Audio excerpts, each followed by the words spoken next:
nangire mbasuhuza bifuza amahoro y'Imana mu minsi bakunzi ba Ineza Estates.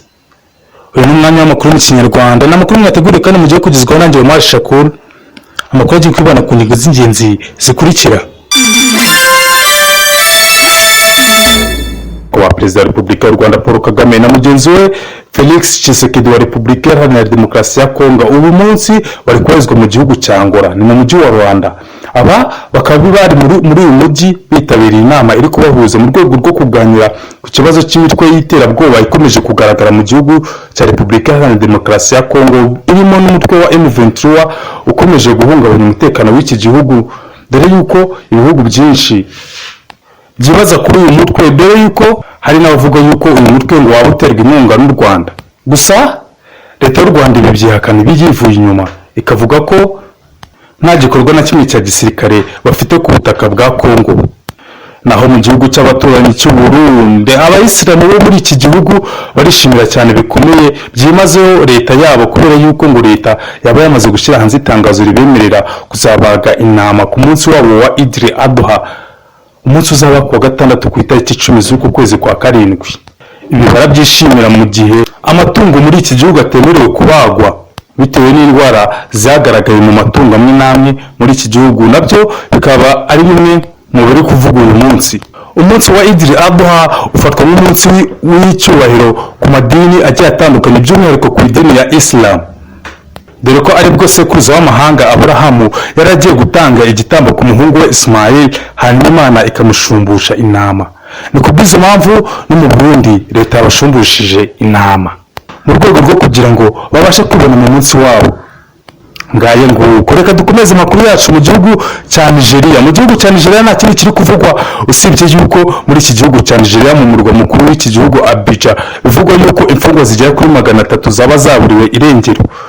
Izi mfungwa zikaba zaratorotse mu masaha ya nimugoroba y'uyu munsi turi gusoza.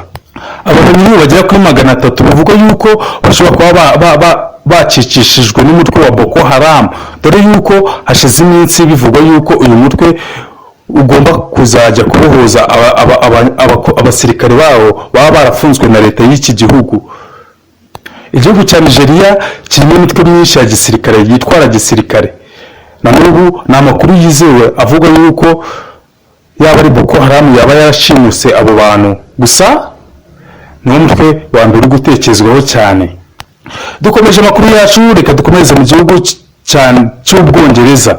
Mu gihugu cy'Ubwongereza nta kintu kiri kuvugayo usibye yuko minisitiri w'intebe w'iki gihugu Bwana Boris Johnson amerewe nabi n'abayobozi mu nteko ishinga amategeko bashaka bamusaba kwegura, kubera yuko ngo bari kubona yuko igihugu cyabo ashaka kugishyira mu mazi abira. Reka amakuru yacu tuyasoreze mu gihugu cy'Ubushinwa.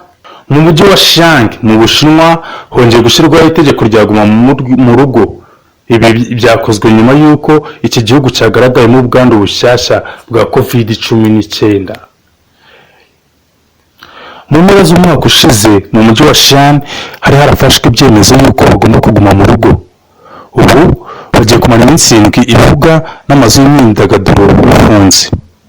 Imihango ihurirwamo n'abantu benshi yarahagaritswe. Amashuri nayo yatangiye ibiruhuko by'ibihe by'ubushyuhe hakiri kare. Muri uyu mujyi batangiye gupima abantu nyuma y'ukwezi kumwe iri tegeko ryaguma mu rugo rivuyeho. Kuri ubu bose bari ku mategeko abakumira mu rwego rwo gukumira iki cyorezo cya COVID-19. Reka dukomeze amakuru yacu mu gihugu cya Ukraine.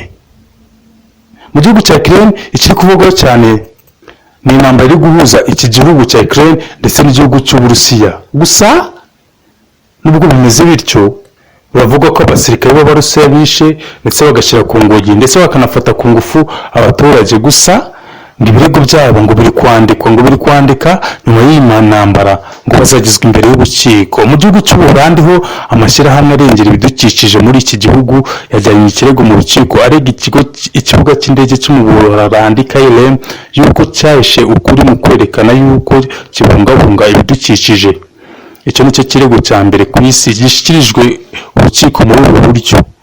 Iki kirego kivuga yuko amatangazo n'ibyo KLM ikoresha ngo batubahiriza itegeko rigenga abaguzi ry'umuryango wunze ubumwe w'Uburayi, ngo birerekana yuko ahubwo kandi atari nabyo, kubera yuko ngo ingendo za KLM zitazongera kongera ikibazo cy'ibidukikije kubera yuko bagiye kubikosora. KLM iratangaza yuko amatangazo yayo ashingiye ku mpaka zihamye kandi yuko yashoye akayabo k'amamiliyoni z'amayero mu mugambi ifite wo kugabanya ibyuka bihumanya ikirere kugeza kuri 0 mu mwaka wa 2050.